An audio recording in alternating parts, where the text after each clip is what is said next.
The sound of coyotes echoed through the darkness as Delilah Morgan stumbled through the dusty plains of Colorado Territory. 1873. Her once pristine blue dress hung tattered around her feverish body, and her vision blurred with every faltering step. The stagecoach accident had left her alone, the other passengers and driver dead, their bodies still trapped beneath the overturned carriage miles behind her. "Just keep walking," she whispered to herself, her parched lips cracking with each word. "Someone will find you."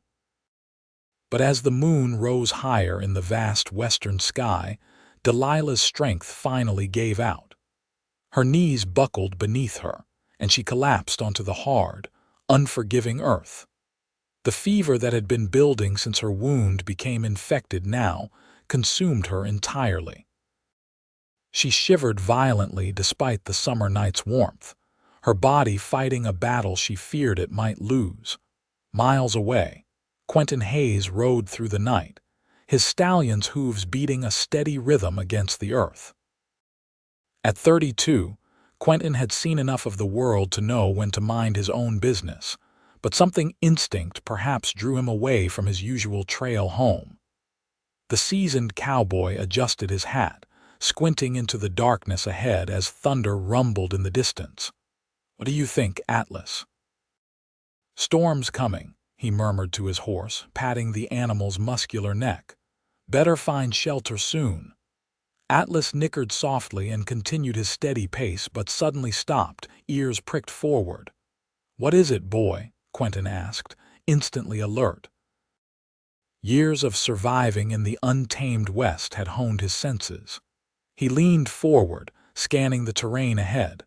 A shape lay crumpled on the ground, too small to be a fallen buffalo, too large to be a coyote's kill. Quentin drew his revolver cautiously and nudged Atlas forward. As they approached, the moon emerged from behind a cloud, illuminating the unconscious form of a woman. "Good Lord," Quentin breathed, holstering his weapon and quickly dismounting. He knelt beside her, gently turning her over. Even in the dim light, he could see she was beautiful, though her face was flushed with fever and her breathing shallow. Delilah's eyes fluttered open momentarily, unfocused and glassy. "Help," she whispered before unconsciousness claimed her again. Quentin didn't hesitate. He gathered her carefully in his arms, noting how she trembled with fever. "Easy now," he murmured, though he knew she couldn't hear him. "I've got you, madam." He lifted her onto Atlas, then mounted behind her, cradling her against his chest to keep her from falling. "My cabin's not far," he told her unconscious form. "Just hold on." The first heavy raindrops began to fall as Quentin urged Atlas into a careful canter. The woman in his arms shook violently, her head lolling against his shoulder. Quentin had seen fever before, had nursed comrades through it during the war, and he recognized the seriousness of her condition. His cabin appeared in the distance, a solid structure he'd built with his own hands after leaving behind a life he preferred not to remember. It wasn't much, but it was sturdy and dry, and right now, that was what mattered. By the time they reached the cabin, rain was pouring in sheets. Quentin dismounted quickly, lifted the woman and carried her inside. He laid her gently on his bed before hurrying to light the oil lamp and stoke the embers in the fireplace. In the lamplight, he could see her clearly for the first time. Her chestnut hair was matted with dirt and sweat, her skin pale beneath the feverish flush. Her blue dress was torn, and he could see a wound on her left arm, angry and inflamed. "That's the trouble, isn't it?" he murmured, examining the gash. He gathered clean cloths, water from the rain barrel, and the small supply of medicines he kept for emergencies. As he cleaned her wound, Delilah stirred, her eyes opening slightly. "Where?" she began, her voice barely audible. "You're safe," Quentin assured her, his deep voice steady and calm. "I found you collapsed on the plain. I'm Quentin Hayes. You're at my cabin about 20 miles east of Silver Creek." "Delilah," she whispered. "Delilah Morgan. You've got quite a fever, Miss Morgan. This wound is infected. I need to clean it properly, and it's going to hurt." She nodded weakly, her eyes closing again. "Do what you must." Quentin worked methodically, cleaning the wound with whiskey and applying a poultice of herbs he'd learned to use from an old Cheyenne man who'd once saved his life. Through it all, Delilah drifted in and out of consciousness, occasionally crying out in pain but never fully waking. When he finished, he covered her with several blankets, trying to still her shivering. The fever would need to break on its own. All he could do was keep her warm, get water into her when possible, and wait. Outside, the storm raged through the night. Quentin sat in a chair beside the bed, occasionally replacing the cool cloth on Delilah's forehead or helping her sip water when she roused enough to swallow. In her delirium, she sometimes spoke of a stagecoach and people he assumed had been traveling with her. As dawn approached, her shivering intensified. Quentin added more wood to the fire, but still she trembled violently beneath the blankets. He'd seen this before, the fever reaching its peak before breaking or. He pushed away the darker thought. He'd found her. He wouldn't let her die now. Making a decision, Quentin removed his boots and outer shirt. He slid under the blankets beside her, pulling her gently into his arms. Body heat was sometimes the only remedy when fever took hold this strongly. He'd done the same for wounded men during the war, though holding Delilah, Morgan felt decidedly different from helping a fellow soldier. "Easy now," he murmured as she unconsciously nestled against him, seeking warmth. "I've got you." Through the remaining hours of darkness, Quentin held Delilah steady, feeling every shudder that ran through her body, listening to each labored breath. He spoke to her sometimes, telling her about his cabin, about Atlas, about the land around them, anything to fill the silence and give her something to hold onto through the fever's haze. As the first light of dawn filtered through the cabin windows, Delilah's shivering finally began to subside. Her breathing steadied, and the feverish heat radiating from her skin lessened. Quentin placed a hand on her forehead and felt the welcome change, still warm, but no longer burning. He carefully extracted himself from the bed, tucking the blankets around her. She slept more peacefully now, her face relaxed, color beginning to return to her cheeks. Quentin moved quietly around the cabin, preparing coffee and a simple breakfast. He needed to tend to Atlas and check his traps, but he was reluctant to leave Delilah alone. Still, necessities couldn't be ignored, especially now that he had someone else to care for. He wrote a brief note explaining where he'd gone and left it where she would see it if she woke. After checking that she was still sleeping comfortably, he headed outside. The storm had cleared, leaving behind a washed and gleaming world. Puddles dotted the yard, reflecting the clear blue sky. Quentin took care of Atlas, then checked his nearby traps, finding a rabbit that would make a decent stew. He gathered fresh herbs from the small patch he maintained behind the cabin, another lesson from his Cheyenne friend. When he returned an hour later, Delilah was awake, sitting up in bed with his note in her hands. She looked up as he entered, wariness and gratitude battling in her expression. "Mr. Hayes," she said, her voice stronger than it had been the night before. "I seem to be in your debt." Quentin set down his gatherings and removed his hat. "No debt, Miss Morgan. Anyone would have done the same." Her smile was faint but genuine. "We both know that's not true, especially out here." She looked around the cabin, the single room with its stone fireplace, the rough-hewn table and chairs, the shelves holding books that might have surprised her with their variety. "How long was I?" "Just one night," he replied, hanging his hat on a peg by the door. "Your fever broke this morning."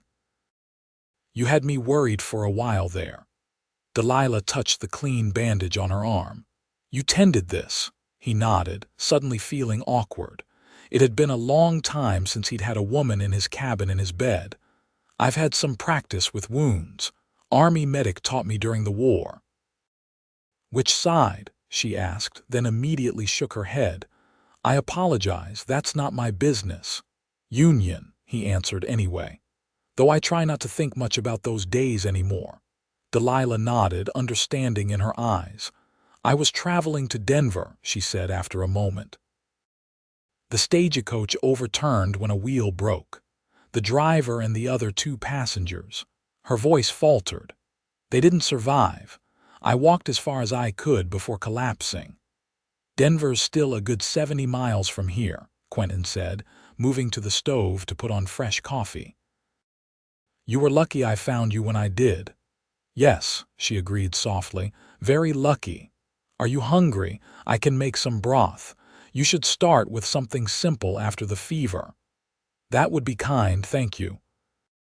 She attempted to rise from the bed but swayed immediately, her strength not yet returned. Quentin was at her side in an instant, his strong hand steadying her. "Easy now. You're not ready to be up and about yet." The touch of his hands on her shoulders sent an unexpected warmth through Delilah, different from the fever's heat. Their eyes met briefly before she lowered her gaze. "Perhaps you're right," she conceded, allowing him to help her back against the pillows. "I'm stronger than I appear, usually, but this has taken more out of me than I expected." "Fever will do that," he said, stepping back once she was settled. "Rest today. Tomorrow will be soon enough to worry about what comes next." While Quentin prepared a simple broth from his stores, Delilah watched him move about the cabin. He was tall and broad-shouldered, with the lean strength of a man accustomed to hard work. His dark hair curled slightly at the nape of his neck, and a neatly trimmed beard framed a face that was handsome in a rugged way. "May I ask what's in Denver?" Quentin inquired as he brought her a steaming mug of broth. Delilah accepted it gratefully. "A teaching position." I was a school teacher in St. Louis. The school board in Denver offered me a position for the fall term." "You're a long way from St. Louis," he observed. "Yes." She sipped the broth, finding it surprisingly flavorful. "My father died last winter. There was nothing keeping me there anymore." Quentin nodded, understanding the unspoken parts of her story. A woman alone in 1873 had limited options. Teaching was one of the few respectable professions available to her. "The school year doesn't start for another month," he said. "You have time to recover before continuing your journey." Delilah's eyes widened. "I couldn't impose on you for so long. It's no imposition. I've got the space, and it's not as if I have a busy social calendar." His smile transformed his face, softening the lines that hardship and solitude had etched there. "Why do you live so far from town?" she asked, curiosity overcoming propriety. Quentin was silent for a moment, considering his answer. "I found I prefer the company of mountains and sky after the war," he finally said. "People can be complicated." "Yes," Delilah agreed softly, "they can be." Over the next several days, Delilah regained her strength gradually. The infection in her arm cleared, thanks to Quentin's careful tending, and her fever didn't return. Each day, she was able to do a little more sitting in a chair by the window, then taking short walks outside with Quentin's steadying arm to lean on. They fell into an unexpected rhythm together. Quentin continued his daily work checking traps, hunting, tending his small garden while Delilah initially rested, and then began to contribute to their shared life by taking over cooking and mending his clothes. In the evenings, they often read together from Quentin's collection of books, sometimes discussing the stories, sometimes simply enjoying the companionable silence. On her 7th day at the cabin, Delilah ventured outside alone while Quentin was checking his traps. The summer sun warmed her face as she walked slowly around the clearing where the cabin stood. Beyond the small garden and corral for Atlas, the land opened into rolling grassland that eventually met the distant mountains. She had just reached the edge of the clearing when she heard a rattling sound. Freezing in place, Delilah looked down to see a rattlesnake coiled not 3 feet away, its warning clear. Fear paralyzed her for a crucial moment. She knew she should back away slowly, but her legs refused to move. The snake's rattle intensified and it began to lift its head, preparing to strike. A shot cracked through the air and the snake's head disappeared in a spray of dirt and blood. Delilah gasped as Quentin appeared beside her, his revolver still smoking. "Are you all right?" he asked urgently, his free hand gripping her arm. "Yes," she managed, her heart pounding. I didn't see it until it was too late." Quentin holstered his weapon and drew her away from the dead snake. "They're common this time of year. I should have warned you to watch for them." "It's not your fault," Delilah insisted, but she couldn't stop the trembling that had overtaken her body, a delayed reaction to the danger. Without hesitation, Quentin pulled her against his chest, his arms encircling her protectively. "You're safe now," he murmured into her hair. Delilah knew she should pull away. Such closeness was improper between unmarried people, but the steady beat of his heart against her cheek and the strength of his arms around her were too comforting to resist. She let herself lean into him, accepting the solace he offered. "Thank you," she whispered. "That's twice now you've saved my life." Quentin's hand moved gently over her hair. "Let's not make it a habit, though. My heart might not take a third time." The light-hearted comment broke the tension, and Delilah found herself laughing softly as she finally stepped back from his embrace. Their eyes met, and something shifted between them, an acknowledgement of feelings that had been growing since that first night when he'd held her through the fever. That evening, as they sat before the fire after supper, Delilah broached the subject they'd both been avoiding. "I should make arrangements to continue to Denver soon," she said, though the words brought an unexpected ache to her chest. "The school term starts in 3 weeks." Quentin's face remained impassive, but his hand stilled on the piece of harness he was repairing. "Yes, I suppose that's true. I've imposed on your hospitality long enough. You haven't imposed, Delilah. Having you here has been—" He paused, searching for the right word. "Pleasant." "Pleasant," she echoed, a touch of disappointment in her voice. The word seemed inadequate for what had grown between them. Quentin set aside his work and looked directly at her. "More than pleasant. I've lived alone for 5 years. I'd forgotten what it was like to share a meal, a conversation. A life with someone. We've hardly shared a life in 1 week, Mr. Hayes," she said, though her tone was gentle. "Haven't we?" His gaze was steady, unwavering. "It feels more like a lifetime to me." Delilah's breath caught at the honesty in his voice. "Quentin, I know you have your position waiting," he continued, "and I would never ask you to give up the security and respectability it offers, but I find myself wishing you would stay." The confession hung in the air between them, weighty with possibility. Delilah looked down at her hands, twisting in her lap. "I barely know you," she said finally, though she knew it wasn't entirely true. In their week together, she'd learned more about Quentin Hayes than she had about men she'd known for years in St. Louis. "Then get to know me," he suggested, a hint of challenge in his voice. "Stay another week before deciding." Delilah considered his proposition. The teaching position would provide independence and purpose, things she'd worked hard to achieve. But in this remote cabin with this quiet, steadfast man, she'd found something else, a sense of belonging she hadn't experienced since her father died. "1 more week," she agreed at last, "though I don't know what difference it will make." Quentin's smile was warm with promise. "We'll see." The next morning, Quentin announced that he needed to ride into Silver Creek for supplies.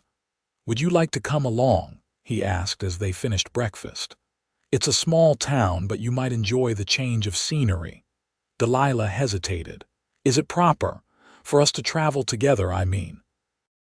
Quentin's mouth quirked into a half-smile.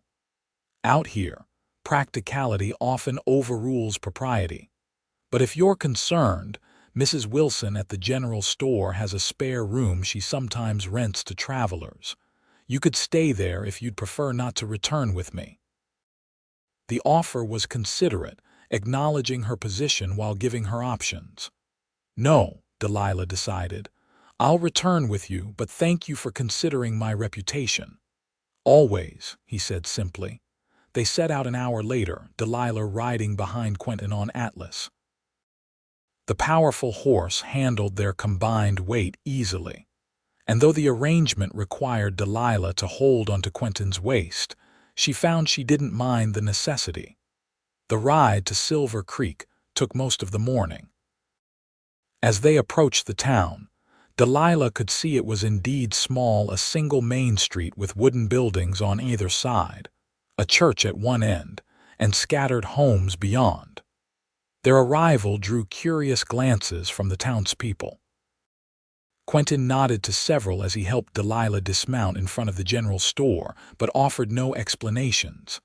Inside the store, a plump, gray-haired woman looked up from her ledger. Her eyebrows rose at the sight of Delilah. Well, Quentin Hayes, it's been months since you darkened my door, and now you show up with a lady friend. The town gossips will be busy today. Mrs. Wilson, Quentin greeted her, removing his hat. This is Miss Delilah Morgan.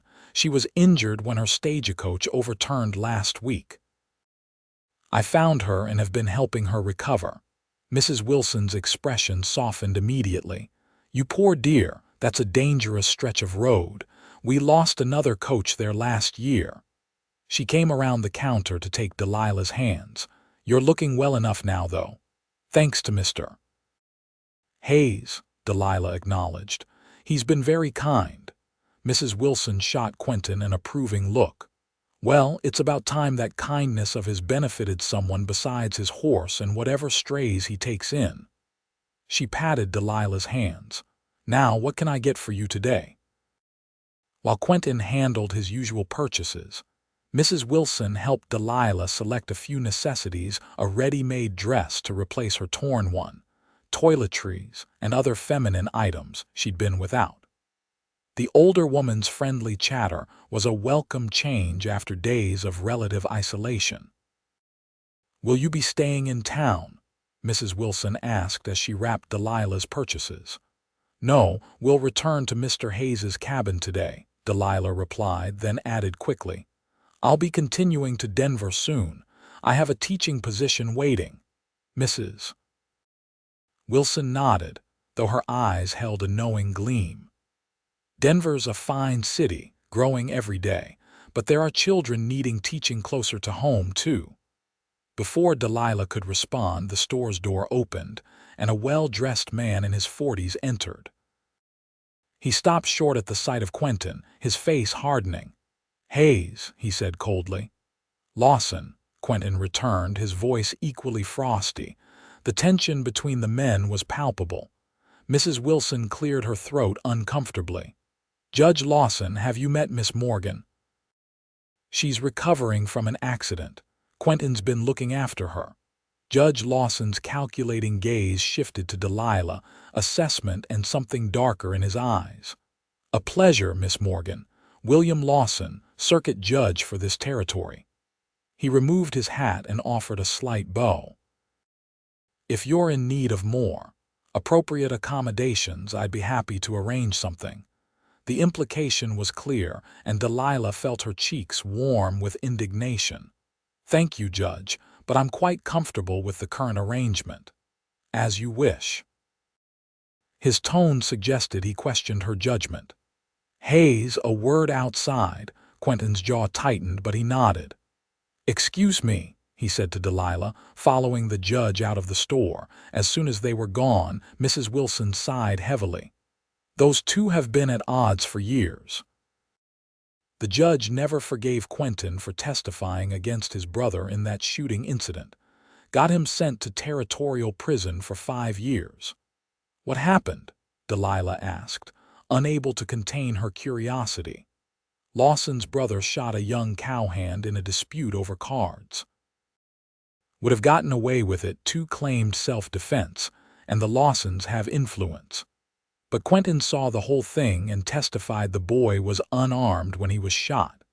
Judge Lawson had to recuse himself, of course, but he's made life difficult for Quentin ever since. Delilah glanced toward the door, understanding better now the lines of strain that sometimes appeared on Quentin's face when he spoke of the town. Is that why he lives so far out? Mrs. Wilson nodded. Partly. The war changed him too, like it did so many men. He came back quieter, more watchful. But he's a good man, Miss Morgan. One of the best I know. I believe you're right, Delilah said softly. When Quentin returned, his expression was closed, unreadable. He completed his purchases efficiently, thanked Mrs. Wilson, and suggested they visit the small cafe for lunch before heading back. Over a simple meal of stew and biscuits, Delilah gently asked, "What did the judge want?" Quentin's mouth tightened momentarily. "To warn me that harboring a young woman alone at my cabin could damage your reputation beyond repair." He seemed more concerned with my reputation than my welfare, Delilah observed. Lawson's concerns rarely extend beyond appearances and his own interests. Quentin's tone was bitter, but he visibly made an effort to soften it. "I apologize if his insinuations embarrassed you." "They didn't," she assured him. "Though I confess I'm curious about the history between you two." Quentin hesitated, then briefly explained what Mrs. Wilson had already told her, adding, "His brother Samuel was released from prison last year. Word is he's working on a ranch near Cheyenne now." "You did the right thing," Delilah said firmly. "Testifying, I mean. I know. But doing right doesn't always make life easier." He smiled faintly. "Speaking of which, if you'd rather stay in town after all, I would understand." Delilah shook her head decisively. "I'm not concerned with Judge Lawson's opinion of my choices." The ride back to the cabin was quieter than their journey into town had been.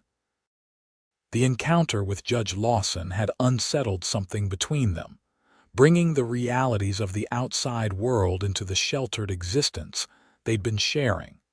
As they crested the final rise before the cabin came into view, Quentin suddenly reined Atlas to a halt. "Something's wrong," he said tersely, his body tensing. Delilah peered over his shoulder and saw what had alarmed him, smoke rising from the cabin's chimney. "Someone's there," she whispered. Quentin nodded grimly. "Stay behind me," he instructed, urging Atlas forward at a cautious walk. As they approached, the cabin's door opened and a man stepped out onto the porch. He was younger than Quentin, perhaps in his mid-20s, with a similar build and features.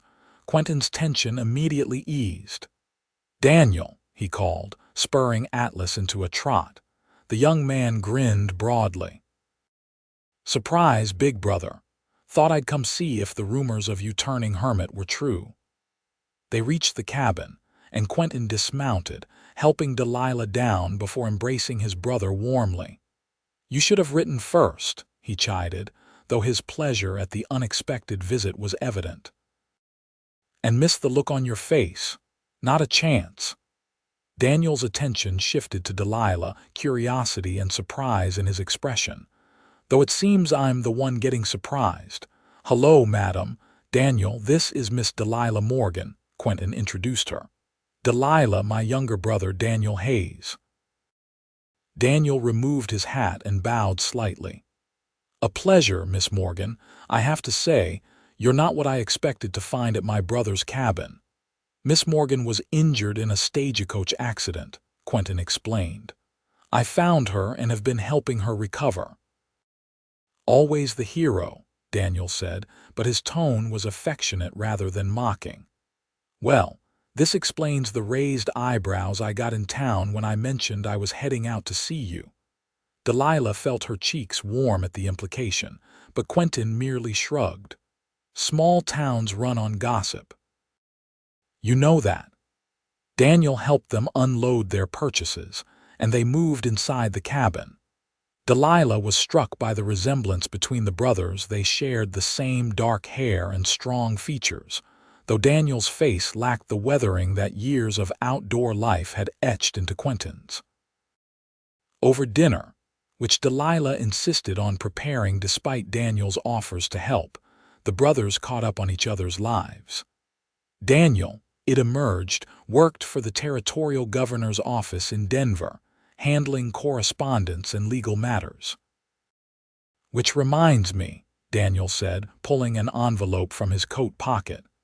This came for you at the governor's office. Since I was coming this way, I offered to deliver it personally. Quentin accepted the envelope, his expression curious. As he read the letter inside, his face grew increasingly serious. What is it? Daniel asked. Land grant, Quentin replied, refolding the letter. The territory is officially recognizing my claim on this section. Daniel grinned. That's wonderful news. You've been waiting for that confirmation for, 3 years now? Almost 4. Delilah sensed there was more to the story than Quentin was sharing. Congratulations, she offered. Quentin nodded his thanks, but his eyes remained troubled. Later, after Daniel had retired to sleep on a bedroll near the fire, and Delilah had taken the bed over her protests that she should be the one to sleep on the floor, Quentin stepped outside onto the porch. Delilah followed him, wrapping a shawl around her shoulders against the night's chill. You're not happy about the land grant, she observed quietly, joining him at the porch railing. Quentin glanced at her, then looked back out at the moonlit landscape. I am, he said. It's just complicated. Because of Judge Lawson, a rueful smile touched his lips. Mrs. Wilson told you about that, did she? Some of it, Delilah admitted. She thinks highly of you. Ruth Wilson is one of the few people in Silver Creek who still does. He sighed, leaning against the railing. This land was supposed to be part of a larger vision. After the war, I came west with ideas about building something meaningful, a ranch, eventually a home, somewhere peaceful. And you have, Delilah pointed out, gesturing to the cabin and the land around it. On a much smaller scale than I'd planned, he acknowledged. I had partners once, 2 other veterans. We pooled our savings, filed adjacent claims. The idea was to build connected ranches, share resources, help each other. What happened to them? Quentin's expression darkened. James died the first winter, pneumonia, and Michael. He couldn't outrun his war memories. Found him with his service revolver one morning. He paused, the pain of those losses still evident in his voice. After that, I just focused on making this small piece work. It's enough for one man. The vulnerability in his confession moved Delilah deeply. She placed her hand over his on the railing. I'm sorry. Quentin turned his hand to clasp hers, the simple contact sending warmth through her despite the cool night air. Having the land grant makes it official. This is what my life amounts to. A small cabin on a piece of prairie, miles from anywhere. There are worse things, Delilah said softly. To build something with your own hands, to be independent, many would envy that. Maybe. His thumb traced circles on the back of her hand. But lately I've been wondering if it's enough. Their eyes met in the moonlight, and Delilah felt her breath catch at the intensity in his gaze. For a moment, she thought he might kiss her, wanted him to, but he merely squeezed her hand gently before releasing it. We should get some rest, he said. It's late. Delilah nodded, disappointment and relief mingling confusingly in her chest. Good night, Quentin. Good night, Delilah. The next few days brought a welcome change to their routine with Daniel's presence. The younger Hayes brother was charming and talkative, filling the cabin with stories of Denver's growth and the colorful characters he encountered in his work. "You'd like Denver, Miss Morgan," he told her as they sat outside the cabin one afternoon while Quentin repaired a section of corral fencing. "It's becoming quite civilized. We even have a proper theater now." "I'm looking forward to seeing it," Delilah replied, though the words lacked the enthusiasm she'd once felt about her move. Daniel glanced toward his brother, then back at Delilah. "May I speak frankly, Miss Morgan?" "Of course. My brother seems different with you here." "Happier than I've seen him in years." Daniel's expression was earnest. "I don't know what's between you two, but I'd hate to see him retreat back into himself when you leave." Delilah sighed softly. "I have a position waiting, Mr. Hayes. A chance to support myself independently, something not many women have." "I understand, and please call me Daniel." He smiled warmly. "I just thought you should know that whatever you've awakened in my brother, it's been a long time coming." That evening, Daniel announced he would be returning to Denver the following day. "The governor expects me back by the end of the week," he explained over dinner. "Miss Morgan, if you'd like to accompany me, I'd be happy to escort you. We could arrange proper transportation from Silver Creek." The offer hung in the air, practical and reasonable. It was the sensible solution to Delilah's situation, a respectable journey to her destination with Quentin's own brother as escort. Quentin's face remained carefully neutral as he waited for her response, but Delilah could see the tension in his shoulders. "That's very kind," she said slowly, "but I think I'll stay a little longer. My arm could use more healing time before I face the rigors of travel again." Relief flickered across Quentin's features, though he quickly masked it. Daniel's knowing smile suggested he'd seen it too. "As you wish," Daniel said, "but my offer stands if you change your mind." After Daniel departed the next morning, the cabin seemed unusually quiet. Delilah busied herself with baking bread, while Quentin tackled various repairs he'd been postponing. "Your brother is very charming," Delilah commented as they worked side by side preparing dinner that evening. "Always was," Quentin agreed with a fond smile. "He had a way of talking himself out of trouble even as a boy. Our father used to say Daniel could sell snowballs in winter. You miss him." "Yes," Quentin admitted. "We write, but it's not the same. Why don't you visit Denver more often?" Quentin's hand stilled on the potatoes he was peeling. "Cities make me uneasy now. Too many people, too much noise." He hesitated. "And Silver Creek is hard enough. Denver, with its size, its crowds, it would be more difficult." Delilah understood then, what he wasn't saying directly, that the war had left deeper scars than those visible on his body. "The teaching position isn't the only reason I left St. Louis," she offered, wanting to share something of herself in return for his honesty. "After my father died, a family friend expressed interest in courting me. He was much older, a widower with grown children, but respectable and financially secure." "You didn't return his interest," Quentin guessed. "I couldn't. He was kind enough, but the thought of marrying without love." She shook her head. "My parents had a true partnership, a genuine affection. I saw what was possible and I couldn't settle for less. So you came west instead." "Yes, teaching offers independence, a way to support myself without compromising." She smiled slightly.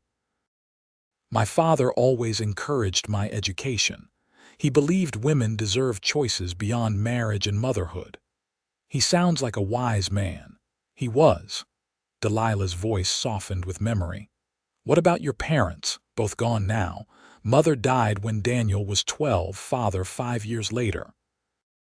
"He was a carpenter, taught me everything I know about working with wood." Quentin gestured to the cabin around them.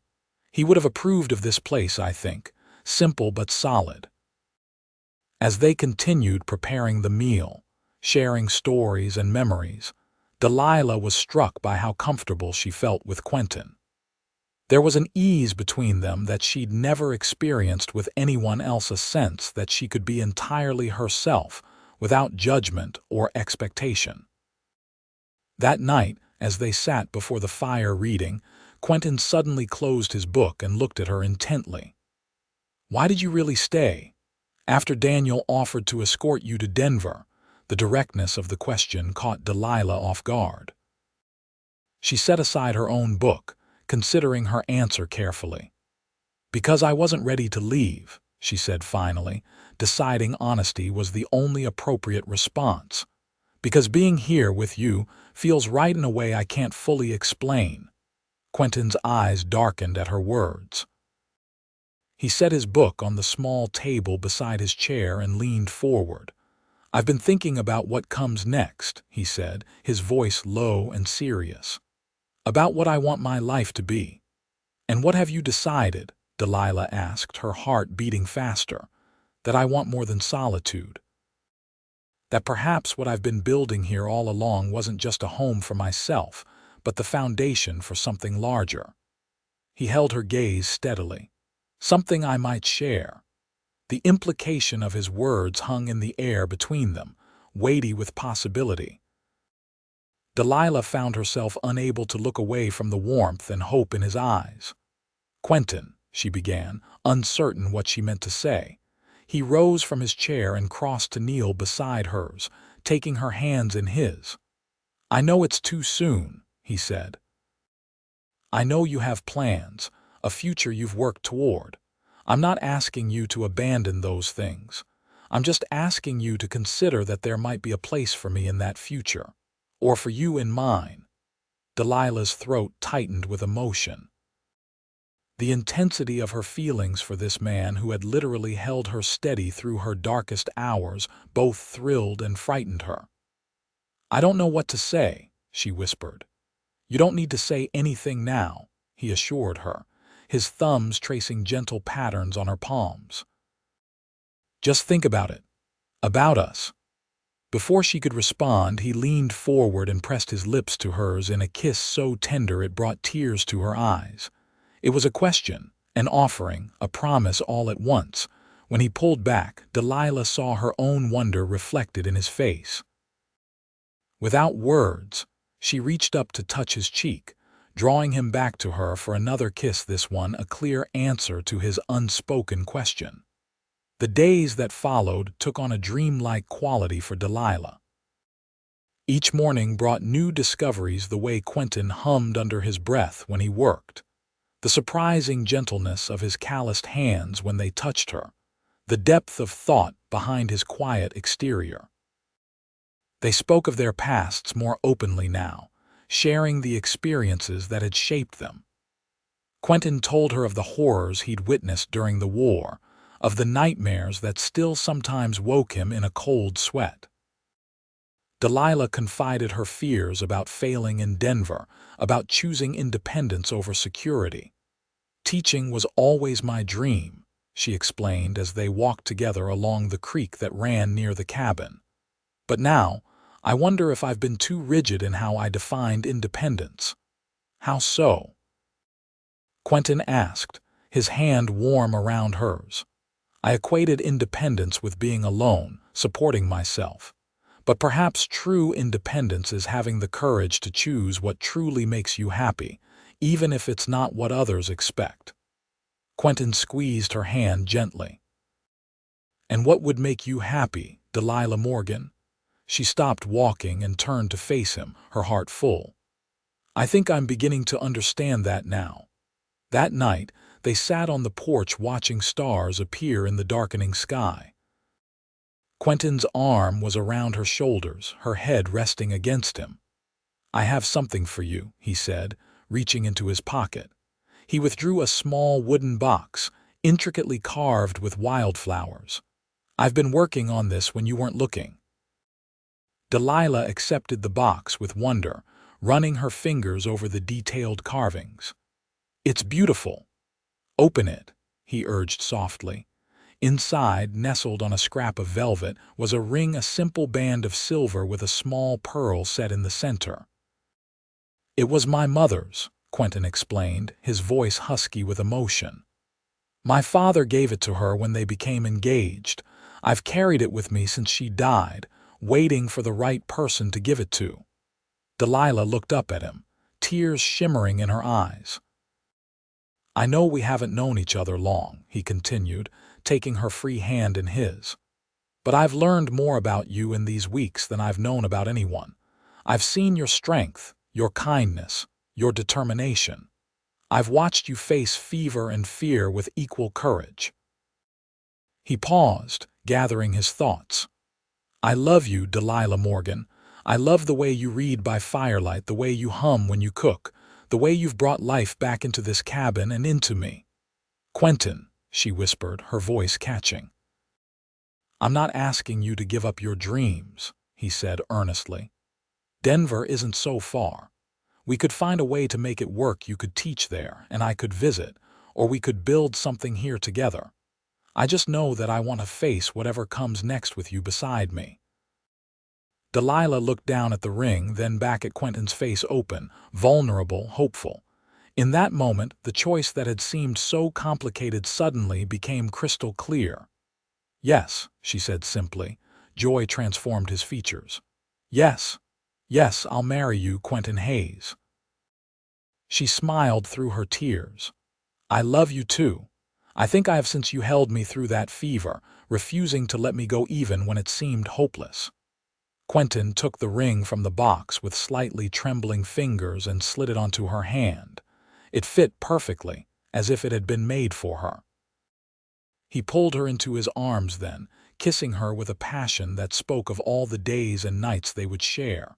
When they finally broke apart, breathless and laughing, Delilah rested her forehead against his. "What will we do?" she asked. "About Denver, I mean." "Whatever we decide together," Quentin answered. "That's what marriage is, facing life's questions as partners." The solution, when they worked it out over the following days, was elegant in its simplicity. Delilah would fulfill her commitment to the Denver school for the fall term, traveling there with Quentin's blessing. Meanwhile, he would expand the cabin, adding a second room and improving the amenities to make it more comfortable for a permanent home.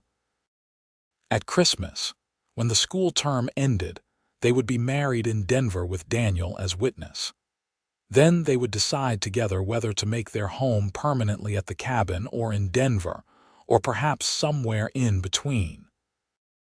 "I can build anywhere," Quentin told her as they finalized their plans.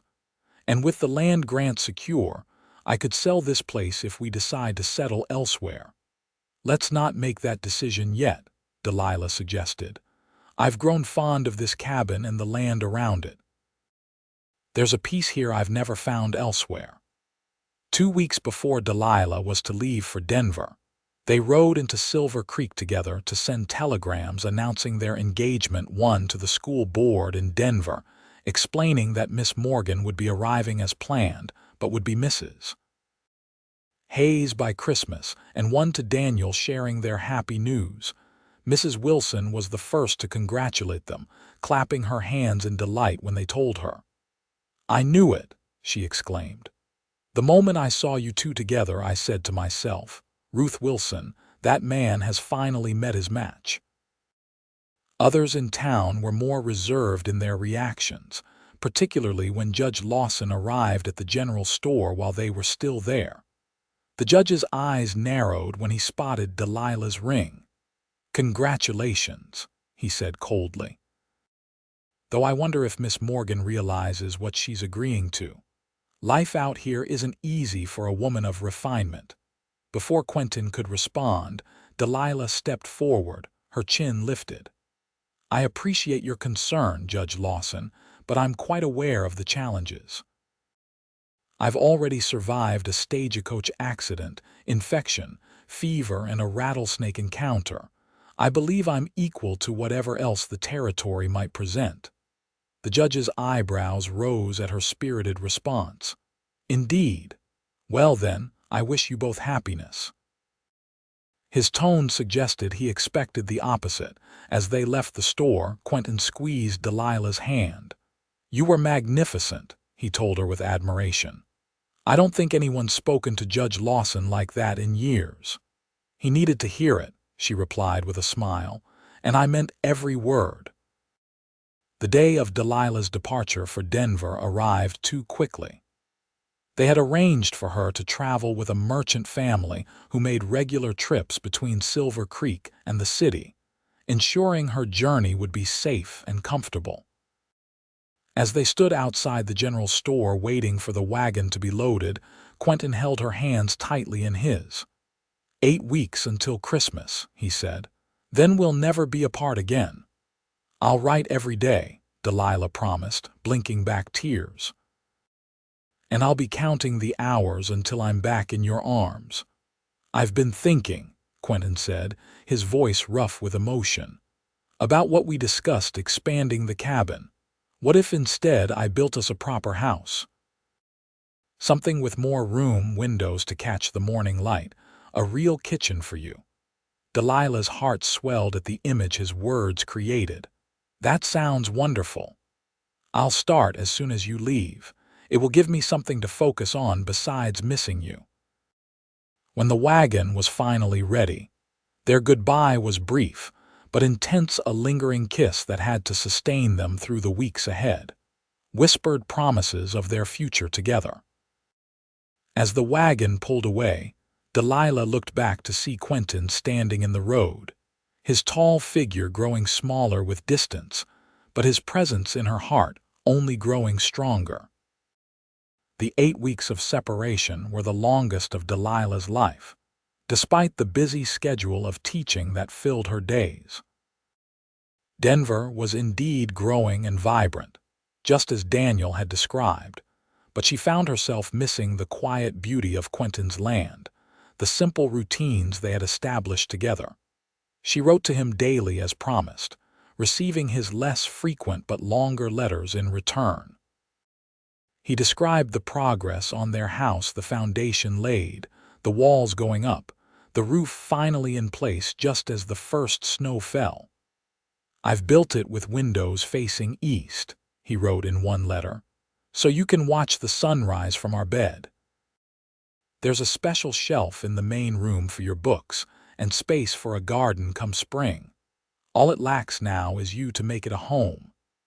Daniel visited her several times, bringing additional letters from Quentin and reporting on his brother's well-being. "I've never seen him work so hard or with such purpose," he told her during one such visit. "That house is becoming his masterpiece." As Christmas approached, Denver transformed with decorations and festivities. Delilah completed her teaching duties with the school board's blessing and understanding that she would not return for the spring term. "A pity to lose such a fine teacher," the head of the board told her, "but we understand that marriage changes a woman's priorities." Delilah didn't bother to correct his assumption that she was leaving teaching entirely. She had already spoken with Mrs. Wilson about the possibility of starting a small school in Silver Creek once she and Quentin were settled. The day before Christmas Eve, Quentin arrived in Denver as planned. Delilah was waiting at Daniel's apartment, where she had been staying since completing her teaching term. When she opened the door to find Quentin standing there, his hat in his hands and love shining in his eyes, she flew into his arms without hesitation. "You're here," she whispered against his neck, breathing in the familiar scent of him, pine and leather and open air. "Wild horses couldn't have kept me away," he murmured, holding her so tightly she could feel his heartbeat against her own. They were married the next day in a simple ceremony at Denver's small church, with Daniel as best man and Mrs. Wilson, who had made the journey specially as Delilah's matron of honor. The bride wore a new dress of deep blue silk, and the groom a clean black suit that made him look both handsome and slightly uncomfortable. As they exchanged vows, Quentin's voice rang clear and sure. "I promise to hold you steady through whatever darkness may come, just as you have brought light into my life when I thought it lost forever." Delilah's own vows were equally heartfelt. "I promise to build our life together with the same care and devotion you've shown in building our home, a foundation of love, walls of trust, and a roof of commitment to shelter us always." They spent Christmas night at Denver's finest hotel, a wedding gift from Daniel. The next morning, they began their journey home, traveling by train as far as possible before switching to a rented wagon for the final stretch to Silver Creek. As they approached their land 3 days later, Quentin reined the horses to a stop at the top of the rise that overlooked their property. "Close your eyes," he instructed with a smile. Delilah complied, her heart fluttering with anticipation. She felt the wagon move forward again, then come to a final stop. "Now open them," Quentin said softly. Delilah gasped at the sight before her. Where once had stood a simple cabin now rose a beautiful 2-story house of honey-colored wood. A wide porch wrapped around the front, and smoke curled invitingly from the stone chimney. Windows gleamed in the winter sunlight, and a small stable stood nearby for Atlas and the additional horse they'd acquired for Delilah. "Quentin," she breathed, tears filling her eyes. "It's perfect." He helped her down from the wagon, his own eyes suspiciously bright. "Welcome home, Mrs. Hayes." Inside, the house was even more beautiful, spacious, and thoughtfully designed, with a large hearth in the main room, a kitchen with a proper stove, and a dining area where a table for 6 suggested Quentin's hope for family meals in the future. Upstairs, the bedroom faced east as promised, with a large window already framed with curtains Mrs. Wilson had helped him select. Every detail spoke of Quentin's love and consideration, from the bookshelves built into the walls to the rocking chair placed perfectly to catch the afternoon light. "How did you manage all this in 8 weeks?" Delilah asked in wonder as they explored their new home. "I had help," Quentin admitted. "Some men from town, friends from before the trouble with Lawson, came out when they heard what I was building and why. Turns out not everyone shares the judge's opinion of me." That night, as they lay together in their new bedroom, Quentin's arms around her and the moonlight streaming through their window, Delilah reflected on the journey that had brought them to this moment. "I never imagined when that stagecoach crashed that it would lead me here," she murmured. "It's strange how life's worst moments can sometimes set you on the path to its best." Quentin's hand stroked gently along her arm. "I used to think surviving the war was the hardest thing I'd ever do. Then I realized living after it, finding purpose, happiness was even harder." He pressed a kiss to her temple. "Until you." "Until you," she echoed, turning in his arms to face him, my steady hand in the darkness. In the years that followed, their home grew and changed with them. Delilah started a school in Silver Creek that spring, teaching the town's children 3 days a week. As word of her skills spread, even Judge Lawson eventually sent his grandchildren to learn from her. Quentin expanded their property, buying adjacent land when it became available and gradually building the ranch he had once envisioned with his friends. He bred horses, finding in the work a fulfilling purpose that used his skills and brought respect from the surrounding community. Daniel visited often, especially after he married a Denver banker's daughter 2 years later. Mrs. Wilson became like family, her Sunday dinners a tradition they all cherished. In their 3rd year of marriage, Delilah gave birth to twins, a boy and a girl they named James and Alina, after Quentin's lost friend and Delilah's mother. Watching Quentin cradle their children, his strong hands infinitely gentle, Delilah's heart would overflow with gratitude for the fever that had once threatened her life, but ultimately led her to love. On the 10th anniversary of the day Quentin found her collapsed on the prairie, they sat together on their porch, watching their children play in the yard with the puppies from Atlas's mate's latest litter. You ever wonder what would have happened if you hadn't found me that night?" Delilah asked, her head resting on her husband's shoulder. Quentin's arm tightened around her. "No," he said simply, "because I was always meant to find you. Every choice I made, every path I took was leading me to that moment." Delilah smiled, knowing he was right. From the fever that had nearly claimed her life to the steady hands that had pulled her back from the brink, their story had been written in the stars long before either of them recognized it. "I love you, Quentin Hayes," she said, lifting her face for his kiss. "And I love you, Delilah Hayes," he replied, his eyes still holding the same warmth and wonder they had the first time he'd told her so. "Through darkness and light, through all the days of our lives." As the sun set over their land, their home, their future, Delilah thought of the frightened, feverish woman she had once been, and the strong, loved woman she had become. The journey between those two versions of herself had been arduous at times, but with Quentin's steady presence beside her, even the darkest moments had led to this bright and beautiful life they had built together. Some might call it fate or providence that had brought them together that night on the prairie.